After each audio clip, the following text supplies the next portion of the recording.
When it comes to radio sports talk, Steak Shapiro is well known, but he's also known for Atlanta Eats, a website and Emmy Award-winning TV show about restaurants, seen on Peachtree TV. Steak Shapiro is a lucky guy who gets paid for doing what he loves, food and sports radio, with a name that fits both.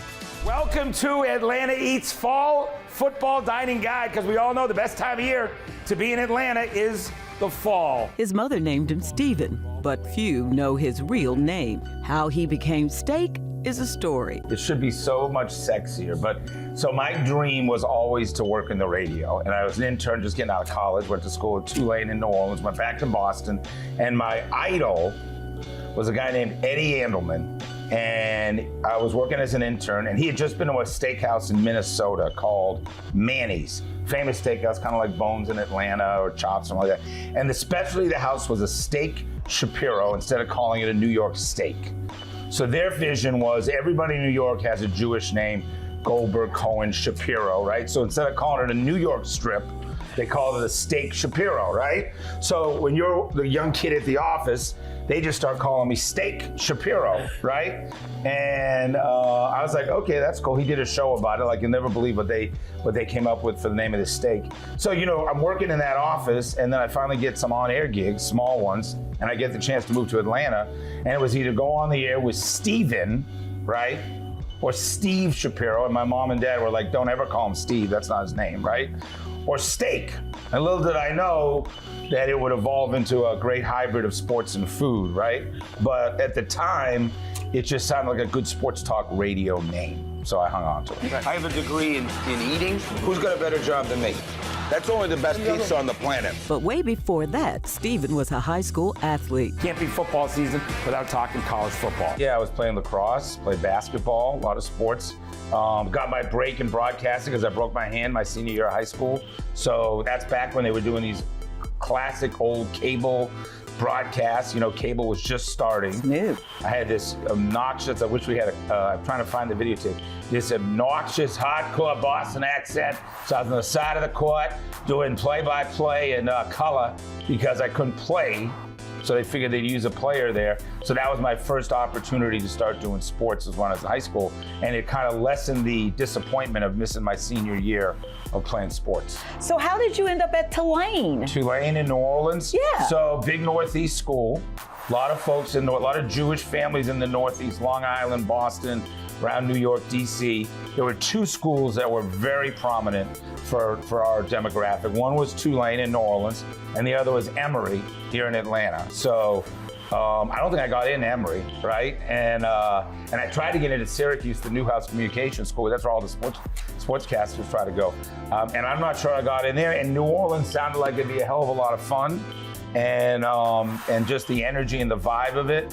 And so I took a route of a lot of Northeastern kids, and I ended up down in New Orleans, a place that I just fell in love with. He went back to Boston to grad school and work, but realized his radio dream would not come true in his hometown. But being on the radio in Boston, in sports talk radio, is kind of like, and saying that's gonna be my first job. That's like going to New York and saying I want my first job to be on Broadway, right?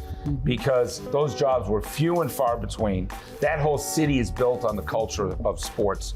So I realized, even though my family and my friends and everybody was there and I was hesitant to leave, that if I didn't go make my bones somewhere else where sports radio wasn't quite as big, then I was never gonna have my chance. And it turns out, I go back 10, 15, 20 years later, the same guys on the air when I left were the same guys that were still there. So I literally did it old school, like a resume we printed out, cassette tapes, and I opened up a sports directory, and A was the first letter, which said Atlanta, and I sent a resume. If I opened up to M, I might be living in Milwaukee, right? And I could be talking to you in Milwaukee, but you probably wouldn't be talking to me. So I literally just sent out tapes. That's the way we did it. And I sent it to a program director in Atlanta, and they said, we're looking for a new morning guy. We heard your tape. Come down here and audition. And I literally auditioned. I never set foot in the city. This is 28 years ago. And they put me on the air at the old radio station at CNN Center, WCNN. And they put three of us on the air at the same time and said, one of you is going to get the new morning gig, right?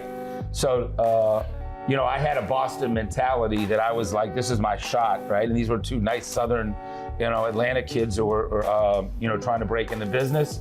And by the time they let us out of the room, it was like they'd thrown like a raw meat in there, and then they opened the door and let us out.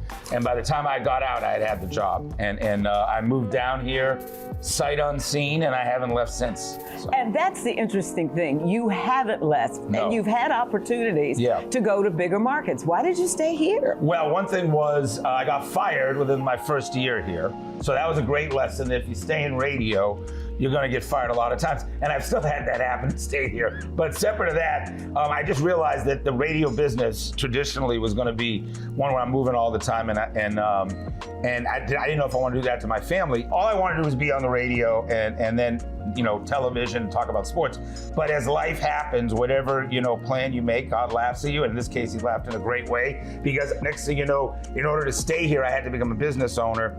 And there's no way to become good at business like all of a sudden running a radio station in a market like Atlanta. And I realized that some of the leadership from sports and from growing up and from my personality would be a great catalyst to running a business, and then you just learn on the fly. I figured fear, nobody's ever gonna give me a radio station, right? I got one shot at this thing. And Atlanta was a booming market. This is back in the mid-90s. Radio was killing it. There's no satellite radio, there's no podcasts, there's no public transportation that is dominating, right? In these other cities, you get folks in the subway, wasn't. So everybody was listening to local radio. So it was a really good time to become an entrepreneur in radio, especially when you didn't know what you were doing, right? Because radio in general back then, if you had a signal in Atlanta, you were gonna do pretty well. It's not every day you come to a sports bar and get grilled mahi-mahi, right? It was awesome, really good. It's the Atlanta Eats thing. How all that start?